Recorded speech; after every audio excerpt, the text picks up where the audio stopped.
La regla era simple, pero pesaba más que las paredes de aquella biblioteca.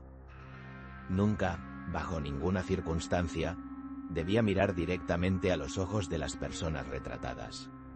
Podía observar la ropa, el fondo, la leve inclinación de una cabeza, la forma en que una mano se posaba sobre un libro, pero los ojos estaban prohibidos. Eran pozos oscuros que no debía sondear. Recuerdo el eco de la voz de mi patrón, el señor Valdemar, una voz como de papel de lija sobre madera vieja. El alma se escapa por la mirada, muchacho. Y en estas fotografías, hay almas que es mejor no despertar. ¿Os lo imagináis? Tener que ignorar la parte más humana de un rostro, una y otra vez, cientos de veces cada noche. Y ahora os pregunto, ¿qué habríais hecho vosotros en mi lugar?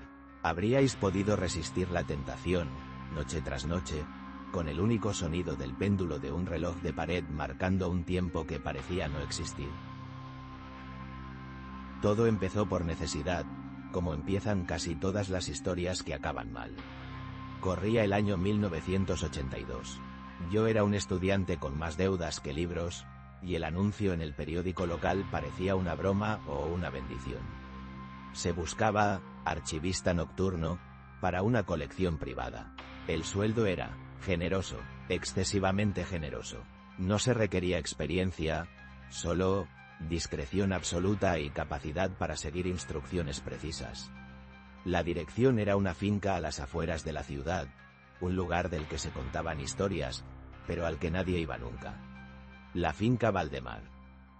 El día de la entrevista, un coche negro, impecable y silencioso, me recogió en la plaza del pueblo.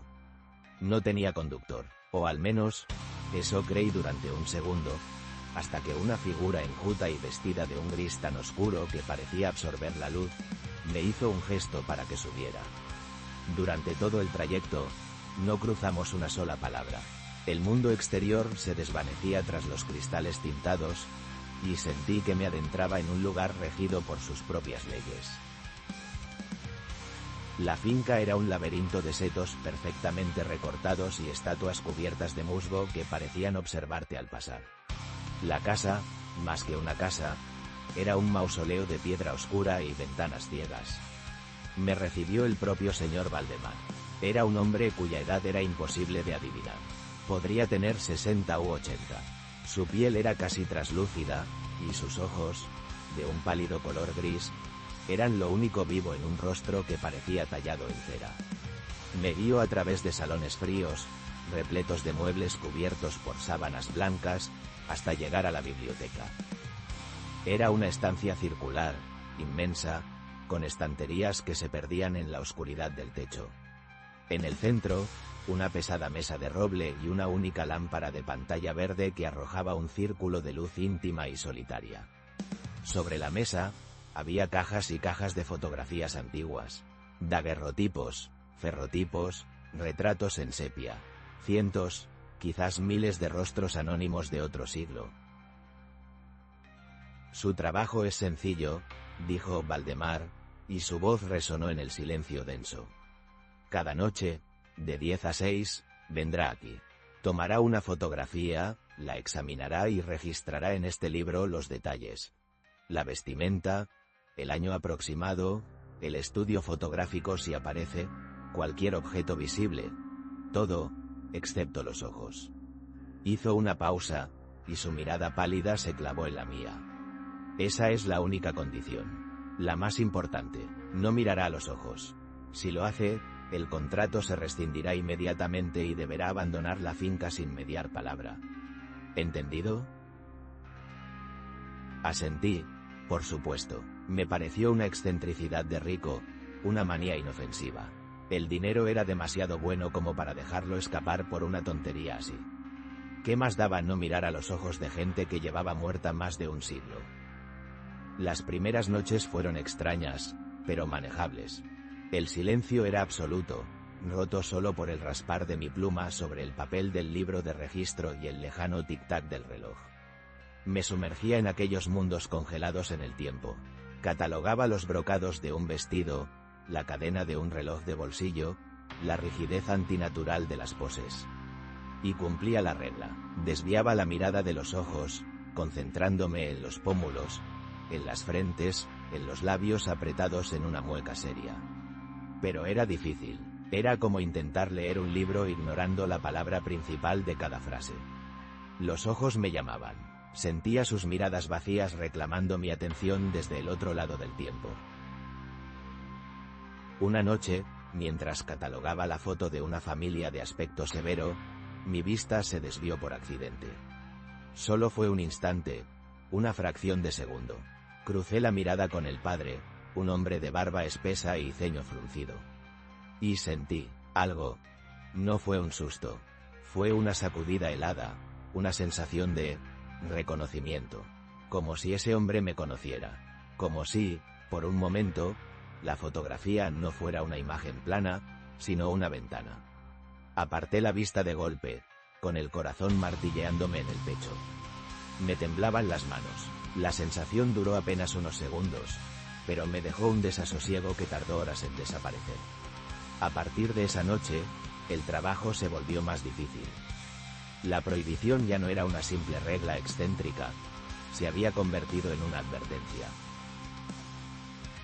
Con el paso de las semanas, empecé a notar patrones. Muchas de las fotografías, aunque de estudios y fechas diferentes, parecían tener una conexión.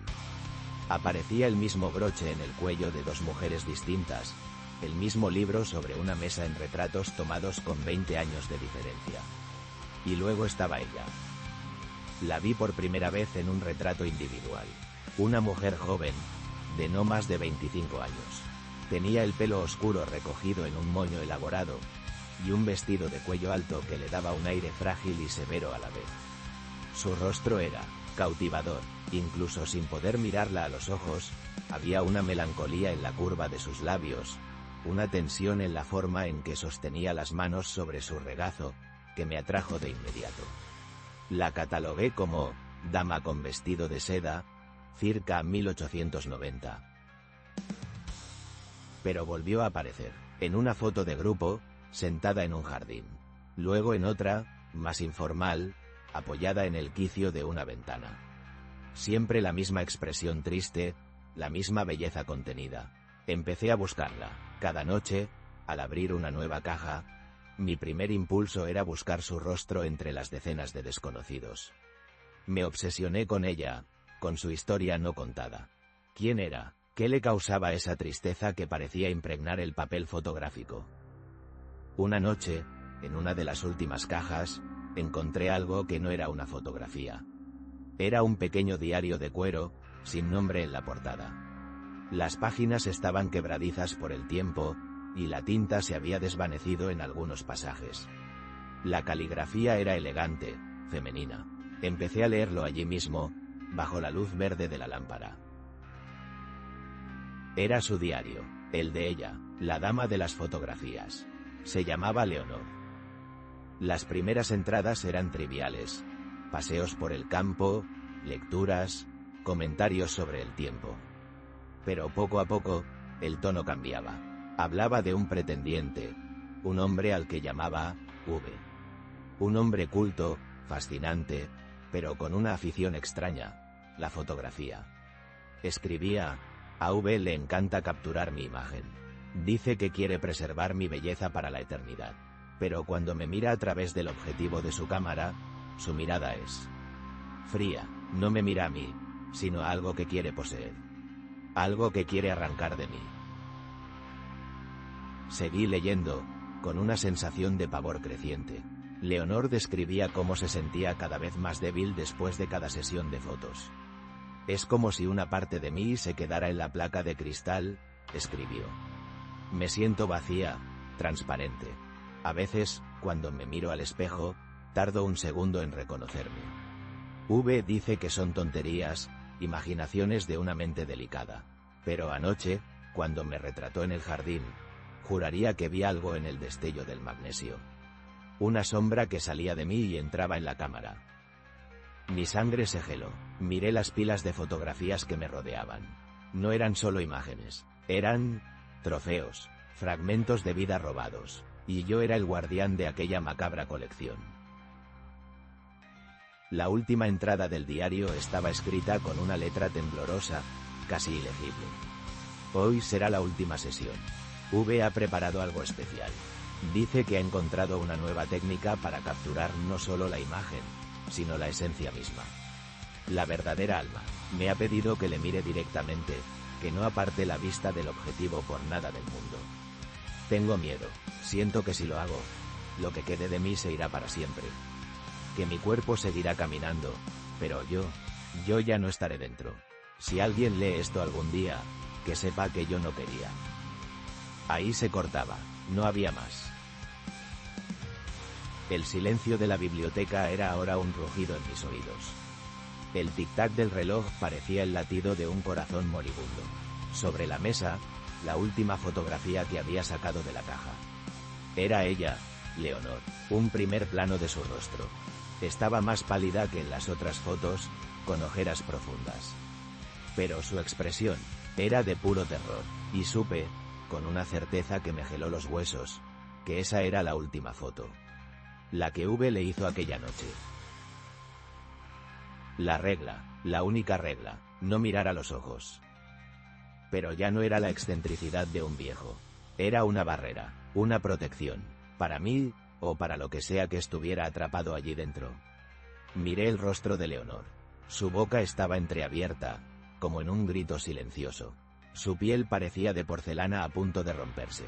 Y sus ojos estaban ahí, esperando, invitándome a romper la única ley de aquel lugar. Tenía que saberlo, tenía que ver lo que V había visto, lo que había robado. Lentamente, con el pulso desbocado, levanté la fotografía hasta la luz. Mi mirada recorrió su frente, sus mejillas, sus labios, y finalmente, subió hasta sus ojos. Al principio, no vi nada, solo dos orbes oscuros y vacíos, sin el brillo de vida que se espera incluso en una foto antigua. Eran planos, muertos, una decepción casi, pero entonces, me fijé más, no en sus ojos, sino en el minúsculo reflejo de la luz del estudio en sus pupilas.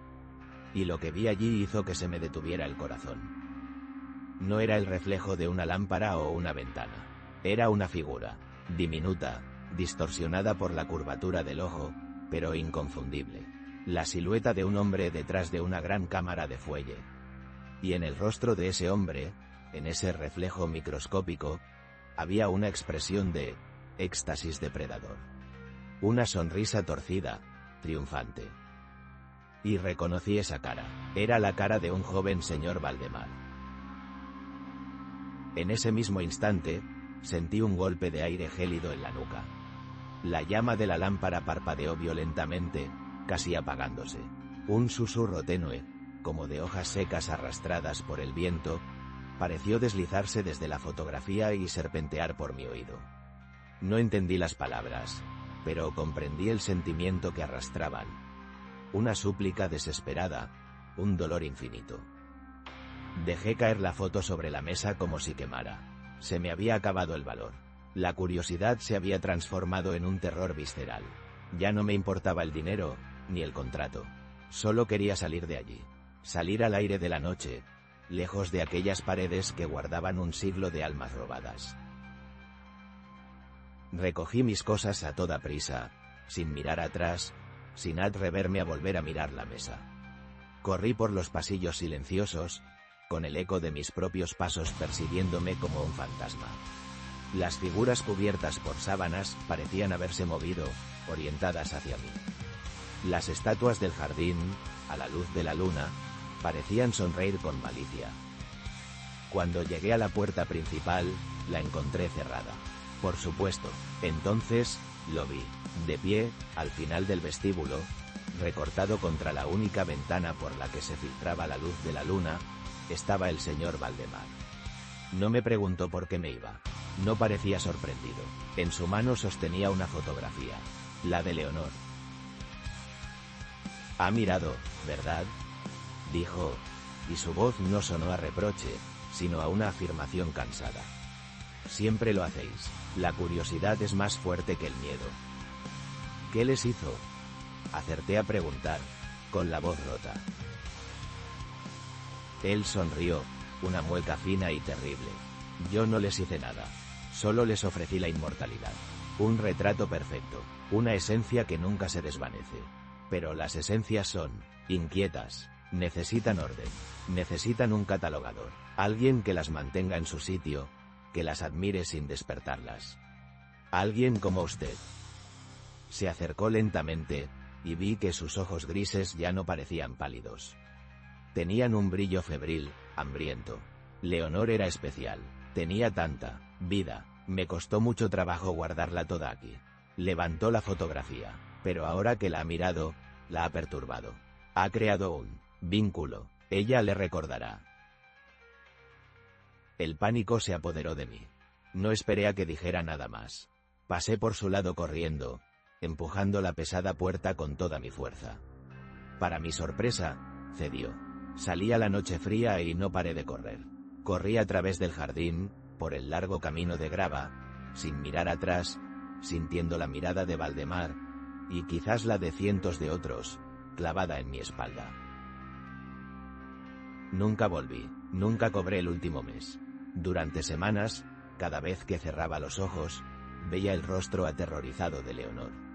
Y a veces, en el reflejo de un escaparate, en un espejo o en la pantalla apagada del televisor, me parecía ver por un instante un rostro de mujer, pálido y triste, mirándome desde el otro lado. Con el tiempo, la sensación se fue atenuando, pero nunca desapareció del todo. Aún hoy, a mis años, evito las tiendas de antigüedades. No puedo soportar ver esas cajas polvorientas llenas de retratos de desconocidos. Me pregunto cuántos de ellos son solo imágenes y cuántos son prisiones de papel y plata. Y me pregunto quién o Ceupe o con acento agudo mi puesto en aquella biblioteca circular.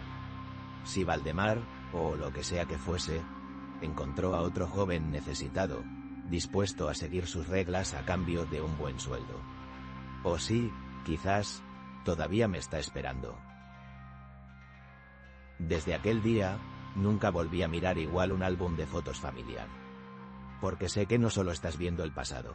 A veces, el pasado también te está viendo a ti.